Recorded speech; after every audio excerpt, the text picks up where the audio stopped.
So I'm just testing real quick. Alright, my mic works. That's cool. Let me see here. A little bit more. A little more. Checking. So this book is The Third Eye. It is by author Lois Duncan. I read this when I was in 8th grade. Um, and I really liked it.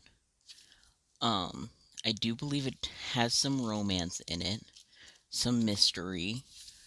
Um, I remember liking it, but I remember thinking that it was super weird.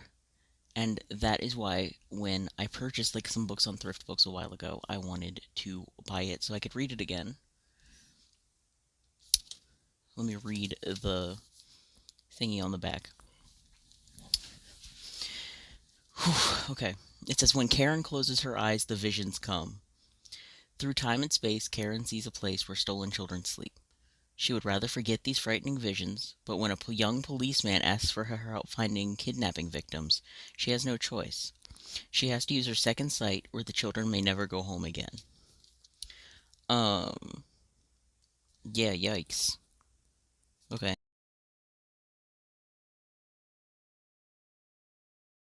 I'm just gonna start reading. Okay. Bobby Zenner disappeared sometime between noon and 1 o'clock on the third Saturday in April. Later, under police questioning, Karen would not be able to pinpoint it more closely than that. She had been babysitting the Zenner children since 10 that morning, and Bobby and two of his friends had been tearing around the house like little tornadoes, engaged in one noisy game after another. Finally, around noon, she had sent them outside to run off some energy to allow her some peace in which to give her lunch to the baby. It was while she was spooning jello into the mouth of 18-month-old Stephanie that the doorbell rang. Seriously, Bobby, it's not like I locked you out, Karen muttered in exasperation, as she took a swipe as she took a token swipe at the baby's sticky chin with a food-covered bib. After checking the safety strap to make sure that Stephanie was securely anchored in her high chair, she went into the living room to open the door. The doorknob works perfectly well, she began, and broke off abruptly at the sight of a tall, dark-haired young man on the front step. Tim, what are you doing here? Sorry, I thought it was Bobby. I was over at the gas station getting a tire fixed, and I remembered that you were going to be here today. I thought I'd stop and say hi. Tim Dietz gave her a familiar, self-assured grin. Aren't you going to invite me in? I can't, Karen said regretfully. The Zenners don't want strangers in their house. It's one of the ground rules. You think I'm a stranger? Tim asked playfully. Be honest now. To them you are. He continued to smile at her. What if I gave my solemn promise not to steal any of the silverware? The smile was contagious. Karen found herself returning it. With a sigh of defeat, she stepped back from the doorway to allow him inside. Okay, but just for a minute. You'll have to come out to the kitchen. I'm in the middle of feeding the baby. Once he was in the Once he was inside with the door shut. Bleh. Page 2, by the way. Once he was inside with the door shoved closed behind him, shyness came sweeping over her. She knew it was ridiculous. She and Tim had been seeing each other since early February. They had been to movies and basketball games and out to dinner and had spent hours together up on 4 Mile Hill, which is where most of the couples ended their evenings. Excuse me. Tim routinely waited at her school locker to walk her to classes and held a place for her at the popular table in the cafeteria. The names Tim and Karen were beginning to be linked, even by those who hardly knew her. So why was it, still, that every time they were alone together she couldn't seem to quite get enough air into her lungs?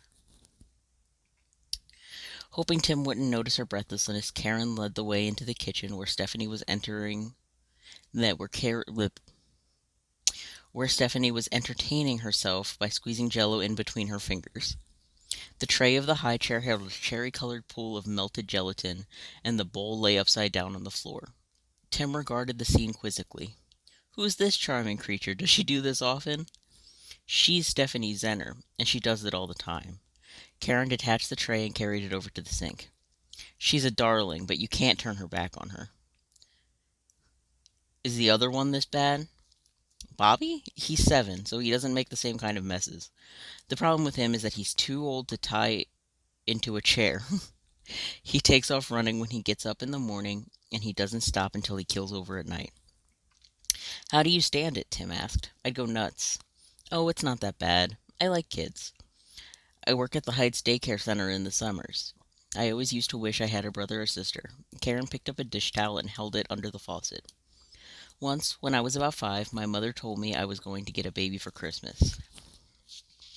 I was so excited, I couldn't sleep that night.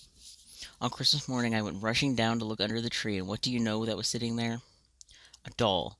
One of the life-size baby dolls that drink and wet them that drink and then wet themselves. I was so disappointed I cried. I'd say you came out ahead on the deal. I didn't think so.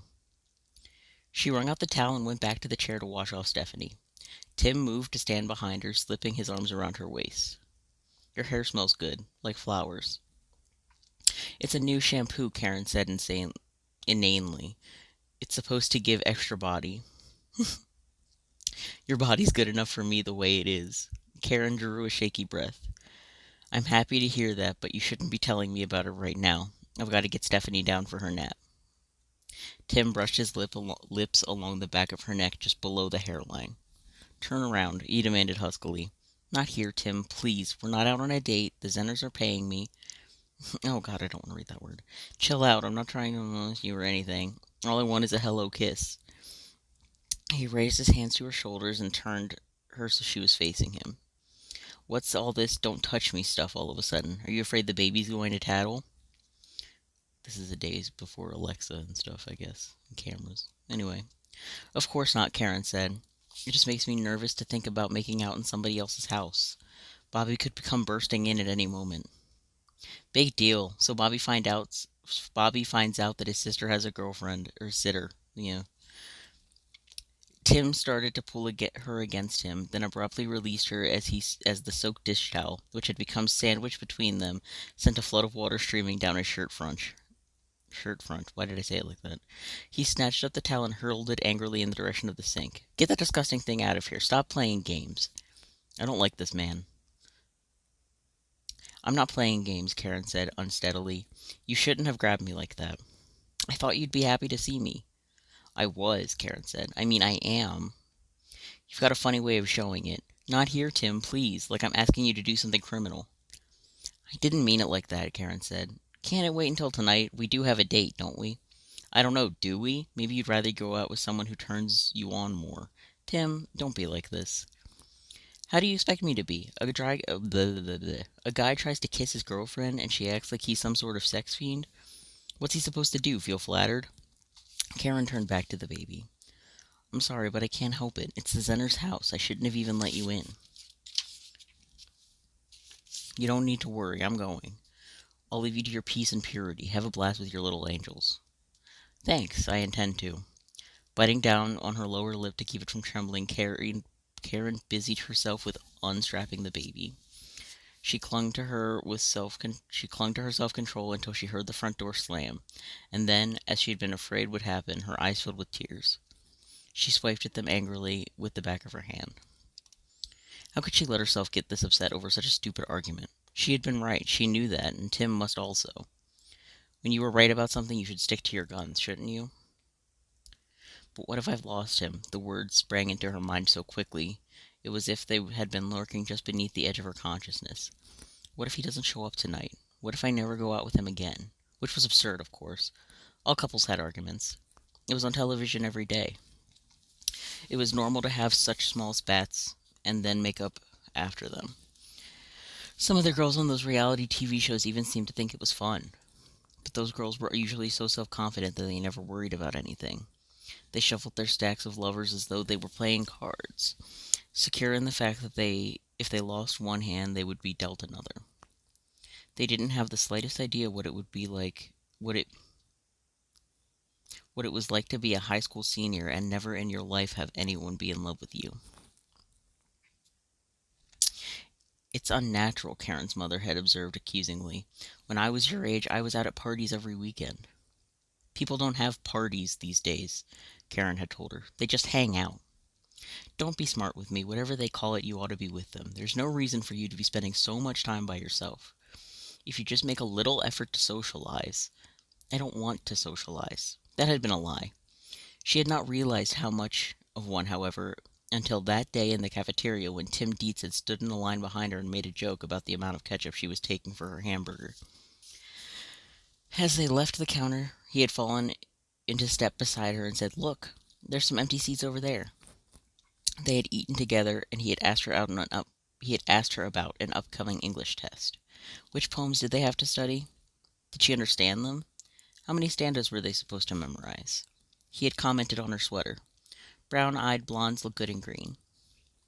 When the bell rang to signal the end of the lunch period, he had asked her if she had plans that coming Friday. "I'll call you. Maybe we can see a movie or something." She hadn't believed him. When he called that night, she still couldn't believe it, and she couldn't even imagine herself answering the door to find Tim standing there, or sitting in a theater but next to him, or walking beside him into Hamburger Haven. But it all happened. The miracle had occurred. And as though some fairy godmother had waved a magic wand, she had been transformed overnight from a non-entity into a real person. The strange years lay behind her, in that odd, directionless time of drifting and dreaming. She now had an identity. She was Karen Connors, Tim Dietz's girlfriend, the attractive blonde who wore green sweaters. What if he breaks up with me? That's ridiculous, she told herself firmly, fighting down the panic. Couples didn't break up over a wet dish towel. They did have a date tonight. Tim wouldn't break it. Oh, he would undoubtedly start off acting pissed, but by the end of the evening they would be parked somewhere, probably up on the hill, and everything would be all right again. It would be that way. It had to be. Stephanie was becoming restless. She gave a demanding grunt and held up her arms to be lifted. "Sleepy time," Karen suggested, as she gathered her up. When she realized where it was they were headed, Stephanie let out a howl in protest and began to struggle. A short time later, however, freshly diapered and tucked into her crib, she had settled into a placid acceptance of the inevitable. With a thumb in her mouth and the other hand methodically twisting a lock of her fine brown hair, she gazed up at Karen with heavily lidded eyes. "Sleep tight," Karen said, bending to kiss her. The cheek beneath her lips was smooth and soft as a flower petal. "You're beautiful," she whispered to the drowsy baby. "When you're all grown up, all the boys will be fighting over you. That's weird." Leaving the bedroom door propped open a few inches, Karen turned into the kitchen. She picked up the overturned Jello bowl and re-wet the dish towel to wipe down the high chair. Kids could be exhausting, she conceded to herself. She knew the other girls at school who were adamant that they would never want kids. For herself, Karen could not imagine her life without children. The restriction imposed by parenthood would be nothing, she was certain, compared to the joys of mothering an adorable kid like Stephanie. Or Bobby. Exasperated as she got with him, she had to admit that he was lovable. With his dark wavy hair, he would probably grow up to look something like Tim. If she and Tim were one day to marry, their own child might. She broke off that train of thought abruptly. Just because they were going out didn't mean their relationship would be permanent. There were dozens of girls who would sacrifice anything to go out with Tim Dietz. After that scene today, he was probably already having second thoughts of tying himself down to somebody like Karen. What if I'd lost him? With a major effort of will, Karen set her mind on making lunch for herself and Bobby. She located the bread, the jam, the peanut butter. Was there fruit in the refrigerator? Yes. Oranges and apples. Which one did Dog Bobby like better? Well, that didn't matter. She set out both. She poured the milk into 2 glasses, one for each of them. Cookies? She checked the ceramic jar on the counter. It was well stocked, as always. It was seldom that the Zenners took an entire day for themselves without the kids. Today, they had gone to the racetrack in Santa Fe. Some friends were celebrating their anniversary, Mrs. Zenner had explained to Karen, almost apologetically. They wanted to spend the day with them. I told them we wouldn't even consider it unless we got you to babysit. There's nobody else I trust with the kids for that long. I have a date that night, Karen had told her, but I can watch them until 6 or so if that's all you need. Don't worry about anything. The kids and I always get along fine. The table was ready. She put the cookies on a plate and went into the living room to call Bobby from the front yard. When she opened the door, the brilliant beauty of New Mexico sprang bursting upon her, crisp and sparkling and radiant. The rains that had fallen so heavily during the early part of the week had left the air fragrant and fresh. The poplars that lined the yard glistened pale green against the rich blue of the sky, and a slight breeze rustled through them, making them shimmer. The lawns still held the brown of winter, but daffodils and crocuses were like bright flags, bordering the slate rock path that led from the driveway to the house. Yes, the day was beautiful. But where was Bobby? Karen scanned the empty yard in bewilderment. Bobby, she awaited a response. A burst of giggles from behind the flowering snowball bushes at the side of the house, or a shout from a neighboring yard. The silence that she had been longing for earlier lay heavily about her. "Bobby!" she called again, and with increasing impatience. Eventually, when it became apparent that there was no answer coming, she returned and re-entered the house. I am going to stop there for today, because like I said, this was just a little test, kind of. But I'm starting chapter 2 next time. So where we've gotten is that Karen got in a fight with her boyfriend while she was babysitting these children, and one of them is missing now. So that's all we've gotten so far.